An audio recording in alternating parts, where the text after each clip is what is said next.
Guys, welcome to my channel. So ये है मेरा सेकंड ब्लॉग और अब मैं बताऊंगी कि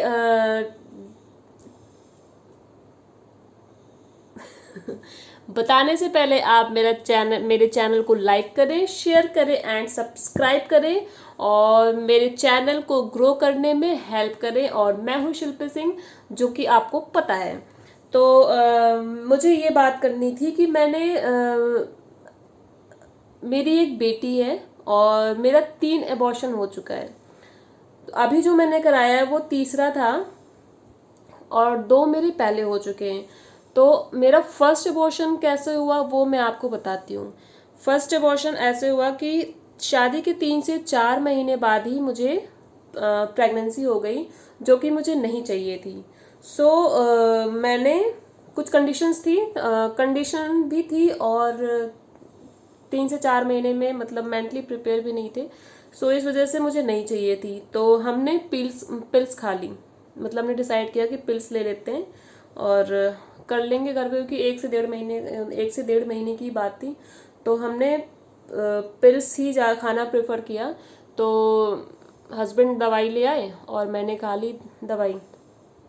और उसमें फर्स्ट डे जब दवाई खाते हैं तो उस कोई इफेक्ट नहीं पड़ता, पर जो सेकंड डे दवाई खाते हैं उसके बाद आपको नाइट में, या मतलब आप जब भी खाओगे तो उसके 1 से 2 घंटे बाद आपको इतना तगड़ा पेन होता है, इतना ज़्यादा पेन होता है कि मतलब आप पूछो नहीं। क्योंकि एक मतलब अबॉर्शन होता रहता है, एक पिल्स के थ्रू ही होता है। जैसे भी मतलब जो भी आपका छोटा मोटा जो भी बच्चा बना हुआ है होता है, तो वो एक तरह से मतलब मरता ही जाता है, वही वही समझो।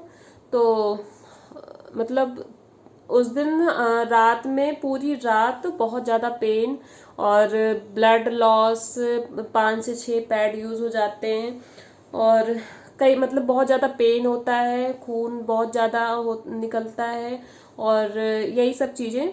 और उसके बाद फिर सेकंड डे जो है वो काफ़ी ज़्यादा पेन होता है। उसके बाद आपको 7 से 8 दिन तक, बहुत लोगों को 10 से 12 दिन तक पीरियड आता रहता है। बट मेरे साथ कंडीशन क्या हुई कि जब मैंने पहली बार दवाई खाई तो मुझे बहुत दिनों तक, आई थिंक 10 से 15 दिनों तक मुझे ब्लीडिंग होती रही और हल्का हल्का सा पेन मुझे बना रहा। बट वो स्टार्टिंग थी, किसी से कह नहीं सकते थे और मतलब घर वालों से भी नहीं बोल सकते थे।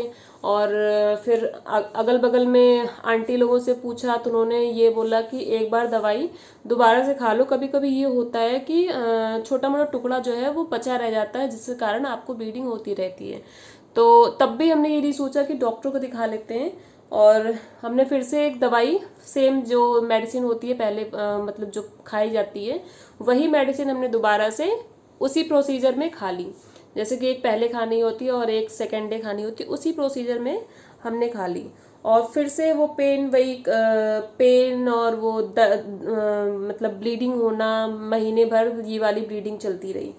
फिर भी तब मैंने किसी से बताया नहीं कि हाँ मुझे इतनी ब्लीडिंग हो रही है और मतलब वीकनेस वगैरह ये सब चीज़ें। तो आप समझ ही रहे हो कि 1 महीना 1.5 महीने से ब्लड आ रहा है तो कैसा हो, मतलब कैसी कंडीशन हो जाएगी।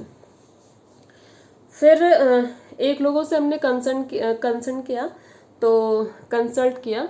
तो उन्होंने बोला कि मे बी अभी टुकड़ा और रह गया हो तो आप एक बार और दवाई खिला के देख लो, मतलब थर्ड टाइम। और हम लोगों को तब भी दिमाग में नहीं आ रहा है कि चलो अब डॉक्टर को दिखा लेते हैं। तो दूसरों कहने पे चलते रहे और तीसरी बारी मैंने दवाई खाई और ब्लीडिंग जो है वो बंद नहीं हुई। उसके बाद फाइनली 1.5 से 2 महीने बाद हमने डॉक्टर को दिखाया, जब बहुत ज़्यादा पेन बढ़ गया। और वही है कि पढ़े लिखे होकर भी हम लोग कभी कभी ऐसी चीज़ें कर जाते हैं कि मतलब किसी को बताना नहीं है, किसी से डिस्कस नहीं करना है, तो हो जाती हैं चीज़ें कभी कभार। और फिर हमने डॉक्टर को दिखाया क्योंकि एक दिन पेन बहुत ज़्यादा बढ़ गया और मैं रोने लगी। और उसके बाद फिर डॉक्टर को दिखाया, उन्होंने अल्ट्रासाउंड लिखा। अल्ट्रासाउंड में पता चला कि छोटा सा टुकड़ा अभी भी बाकी है। वो टुकड़ा जो है वो 3 दवाई खाने के बाद भी निकला नहीं। उसके बाद हमने फिर उन्होंने बोला कि आपकी डीएनसी होनी है। और उस टाइम मुझे डीएनसी क्या होती है क्या नहीं होती है, ये सब चीज़ें हमें पता ही नहीं थी कि ये सब मतलब होता क्या है। तो कभी सुनी नहीं घर पे, कभी जाना नहीं कि ये सब चीज़ें होती भी नहीं होती हैं। घर वाल मतलब घर भर पे ये सब चीज़ें सुनने को नहीं आई कभी कानों में कि हाँ ये सब चीज़ें भी होती हैं।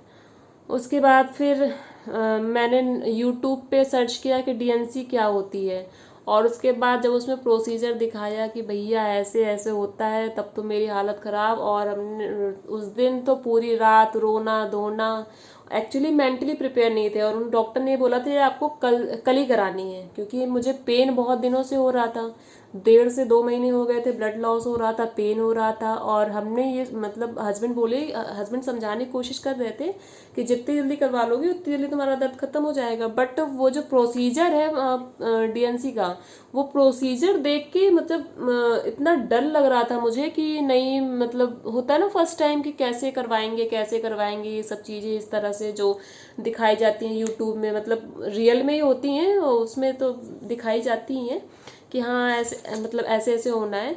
तो उन सब चीज़ों को देख के पूरी रात रोते रहे। सुबह के टाइम भी जब उन्होंने 7 बजे उठाया, मैंने हस्बैंड से बोला कि अभी मैं नहीं करवाऊंगी, अभी थोड़ा मेंटली प्रिपेयर हो जाए दो, 2-3 दिन मुझे टाइम दो, उसके बाद मैं करवाऊंगी।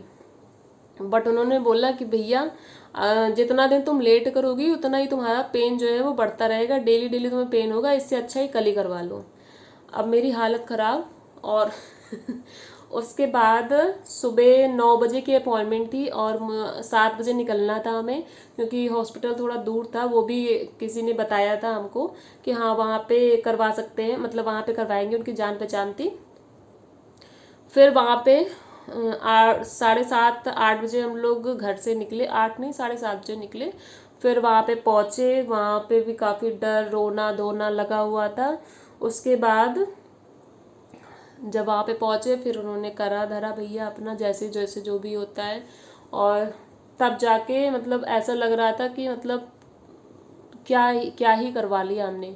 मतलब ये सब चीज़ें, इन सब चीज़ों के बारे में कुछ जब पता ना हो, नॉलेज ना हो, और वही कहते हैं ना पढ़े लिखे होकर भी गवारों जैसे काम करना, तो वही हमने किया था कि किसी को इतनी ज़्यादा ब्लीडिंग हो रही हो, 1 से 1.5 महीना 2 महीना हो गया हो, और हमने डॉक्टर से कंसर्न नहीं किया। जब बहुत ज़्यादा पेन बढ़ गया तब हमने डॉक्टर से कंसर्न किया। तो यही है। और सेकंड टाइम भी मेरे साथ ऐसा ही कुछ हुआ था, उस टाइम पे पता ही नहीं चल पाया था कि मुझे प्रेगनेंसी है या नहीं है। उसके बारे में हम आपसे बाद में बात करेंगे। मिल अगर आपको मेरा वीडियो, मेरी बातें, मेरा ब्लॉग पसंद आया हो तो मेरे वीडियो को लाइक करें, शेयर करें एंड सब्सक्राइब करें। तो मिलते हैं आपसे अपने नेक्स्ट ब्लॉग में, तब तक के लिए बाय बाय।